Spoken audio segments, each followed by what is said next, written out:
Airports हुकाम को हिदायतनामा जारी कर दिया है। बैरून मुल्क से आने वाले मुश्तबा मरीजों की स्क्रीनिंग की जाएगी और ये फैसला हुआ है कि एयरपोर्ट्स में मुतल्लिका डिपार्टमेंट्स को नई गाइडलाइंस पर अमल दरामद की हिदायत कर दी गई है। तैयारों की आमद से मुतालिक महकमा सेहत को बर वक्त इतला की जाए, तैयारे में मुश्तबा मरीज की निशानदही की जाए, ये हिदायत जारी की गई है। और एयरलाइन का अमला मास्क और ग्लव्स का इस्तेमाल लाजमी करेगा, ये हिदायत में शामिल है। मंकी पॉक्स एक कंटेजियस वायरस है जो फिजिकल कांटेक्ट पे एक इंसान से दूसरे इंसान में मुंतकिल हो जाती है।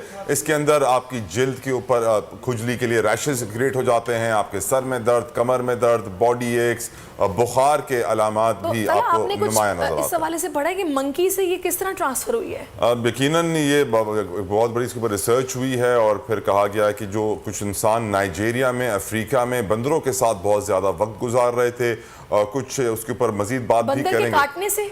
काटने से नहीं हुई है, उनके साथ रहने से, उनके साथ कहते हैं ना कि उनके हैबिटेट में वक्त गुजारने से। अब मजीद डिटेल्स यकीनन आना बाकी हैं, शुकूक व शुबहात जाहिर किए जा रहे हैं, कुछ अजीब व गरीब बातें भी कही जा रही हैं जो मैं इस वक्त स्क्रीन पर नहीं कहूँगा, लेकिन यकीनन आने वाले वक्त में सबको मालूम पड़ जाएगा कि किस तरीके से बंदरों से इंसान में मंकी पॉक्स आया, फिर दुनिया भर में फैला है। इस वक्त ये अलर्ट भी जारी कर दिया गया तमाम एयरपोर्ट्स पर कि स्क्रीनिंग की जाए मुसाफिरों की, चेक किया जाएगा कि जिनके अंदर ऑब्वियस सिम्टम्स नज़र आ रहे होंगे, कोई परेशान, कोई बीमार, कोई खांस रहा होगा, किसी को नज़ला ज़ुकाम या बुखार होगा, तो फ़ौरन से उनका टेस्ट किया जाएगा और टेस्ट के बाद क्या उनको रखा जाएगा क्वारंटीन में या इलाज के लिए रखा जाएगा, कहाँ रखा जाएगा। आई थिंक वार्ड्स भी क्रिएट कर दिए गए होंगे। बिल्कुल। और अब आगे बढ़ते हैं। हर साल की तरह इस साल भी ईद के मौके पर पाकिस्तान के सयाहत